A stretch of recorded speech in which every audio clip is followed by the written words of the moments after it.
कसं लागतंय? छान छान लागते. अरे वा. थंडगार काही खावं वाटतं का तुम्हाला? सरबत करून प्या. वाफाळून कैरी कैरी याच्यामध्ये टाकायची. हा पुदिना याच्यामध्ये टाकायचा.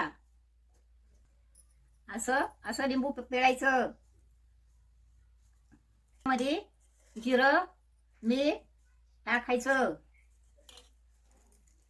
साखर पण टाकायची. बर्फ पण टाका. हे वाटून घ्या. उसनं एका भांड्यात काढून घ्या.